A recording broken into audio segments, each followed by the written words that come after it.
कैलाश मोरे। हाँ चलो हो गया।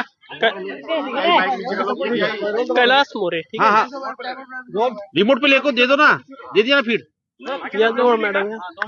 मॅडम तुम्ही येता हा, का? या. तुम्ही आता कसे दिसणार आम्हाला?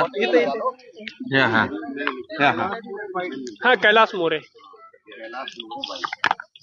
रोल रोल हा बाईट होतोय कैलास मोरे. मोरे सर नमस्कार. हा नमस्कार. हा आता मी कॉल करू लागलो तुमचा बिझी होलो. हा सर आज सुप्रीम कोर्टात काय झालं? कारण की मराठा आरक्षणा संदर्भात सुनावणी होती आणि हैदराबाद गॅजेटच्या संदर्भातलं आव्हान देण्यात आलं होतं, त्यावरती काय सुनावणी झाली? मराठा आरक्षण करायचं सुरू. सुरू करा सर. मराठा आरक्षणाच्या संदर्भात ज्या हायकोर्टमध्ये याचिका दाखल केल्या होत्या की हैदराबाद गॅजेट हे लागू करण्यात येऊ नये, हायकोर्टने त्या संदर्भात अंतरिम आदेश देण्यास मनाई केली. त्यांचं नाकारलं म्हणणं. त्यानंतर याचिकाकर्ते माननीय सर्वोच्च न्यायालयात आले. सर्वोच्च न्यायालयात आल्यानंतर आज ते मॅटर कोर्ट नंबर 3च्या पुढे आयटम नंबर 13 म्हणून लिस्ट झालं होतं, परंतु ते मॅटर आज हिअरिंग साठी घेतलं गेलेलं नाही, तर ते 27 ऑक्टोबरला रिओपनिंगला लागेल कोर्टासमोर. तर जे काही मॅटर दाखल झालेलं आहे ते अंतरिम आदेशाच्या विरुद्ध असल्यामुळे जे काही कायदेशीर नॉलेज आहे त्याप्रमाणे हे मॅटर पहिल्या डेटला डिसमिस झाल्याशिवाय राहणार नाही. तुम्ही कोणाच्या वतीनं बाजू मांडताय आणि तुमची भूमिका काय आहे? आम्ही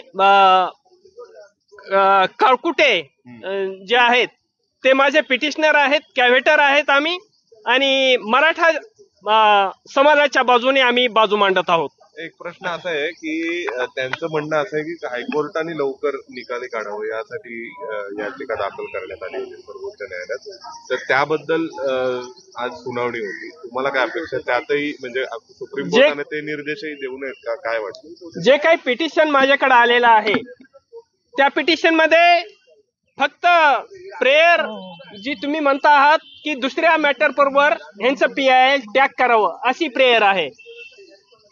अर्ली हिअरिंग ह्याच्या संदर्भात काही प्रेयर नाही आहे.